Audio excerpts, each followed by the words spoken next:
For the last two seasons, the Cincinnati Bengals have been deep in the middle of a contract standoff with one of their star players. Last year, it was both T. Higgins and Jamar Chase.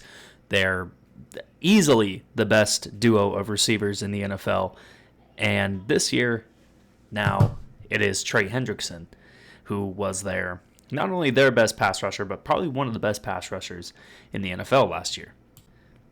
Trey Hendrickson hasn't just taken to the media to kind of say his side of things. He's kind of made it clear that he doesn't really see a way where he makes his way back to the Cincinnati Bengals. Things he said, like how he thinks the Bengals have made it more personal instead of business when it comes to their discussions between him, his agent, and the Cincinnati Bengals front office.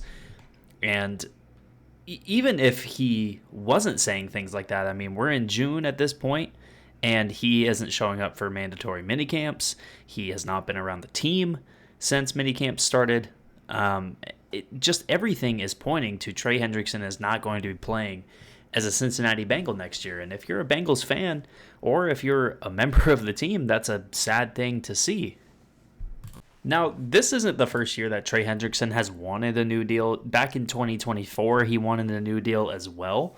And the only thing that's really different between this year and last year is that the Bengals are giving Trey Hendrickson the ability to seek a trade to another team. And that in and of itself, as a Bengals fan, should just kind of worry you, because this is a time where you have one of the best quarterbacks in the NFL. You have easily the best duo of wide receivers in the NFL. You should be doing anything in your power to put a defense behind Joe Burrow that can limit the amount of damage that he has to do and limit how much wear and tear this offense has to put on themselves. Because at the end of last year, this was a team where offensively they had to do everything. Even though Trey Hendrickson led the league in sacks last year, this was still one of the worst defenses in the NFL. This was still a team that had to rely heavily on their offense. And now it's going to make things even worse for Joe Burrow and the rest of this offense, because they're not going to have somebody that can consistently get 10 to 15 sacks a year on the other side of the ball.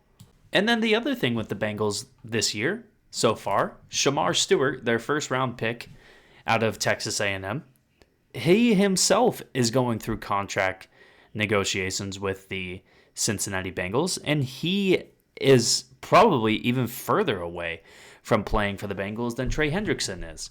And it's not because that there are certain things that, to me don't really make sense in terms of why the Bengals are trying to kind of navigate around injury guarantees or trying to save themselves a few dollars down the road. It's kind of the things that Shamar Stewart is saying to the media about his absence. And it just makes me wonder, I think there was a bit of confusion, not really confusion, but maybe some concern around Shamar Stewart coming into the NFL production-wise, given that in 3 seasons he had 4.5 sacks at Texas A&M. He now is saying these things that make it seem like, why was the front office in Cincinnati so willing to spend a first-round draft pick on him, a very, very, very valuable, very hard to come by draft capital? Why were they willing to spend that on Shamar Stewart if they were going to go all the way into the middle of June without being able to come to terms on a contract?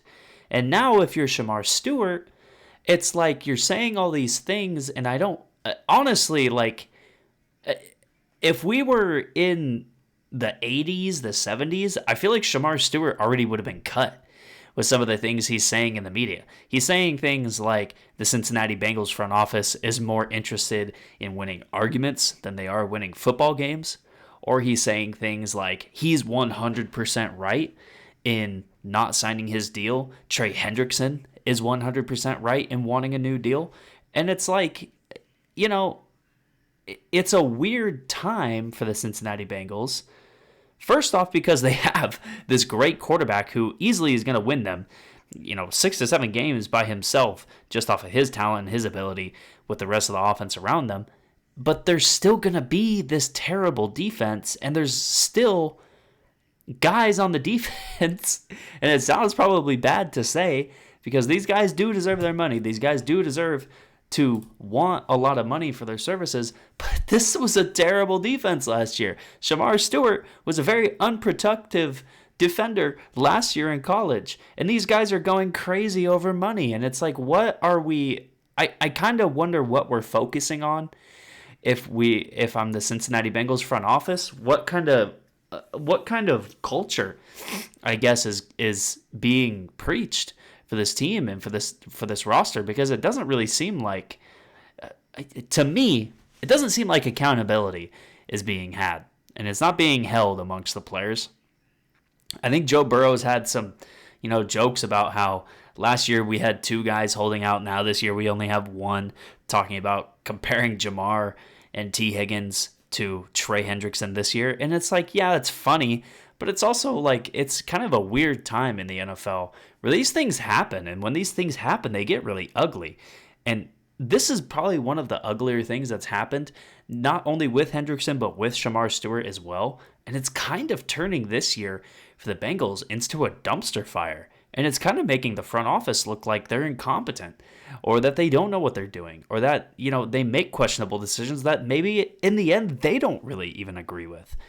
And now we're left with a Bengals team that maybe going into 2025 isn't going to have their star pass rusher who got almost 18 sacks last year and led the NFL. They're also not going to have their first round pick, who they, for some reason, aren't able to come to terms with on a contract. And they're going to be relying on Joe Burrow once again. And as great as he is, we saw last year, when you're only relying on Joe Burrow and when you're only relying on the offense, who at this point I don't really believe in their offensive line either, but that's probably another discussion, they're going to not really be able to make the playoffs like last year. And it's just sad to see, because as an NFL fan, we should want the Bengals in the playoffs because they have Joe Burrow and they have Jamar Chase and they have T. Higgins. They have a great offense. But because of the incompetence of this front office and their lack of accountability throughout the team, it seems like we're not going to get that this year.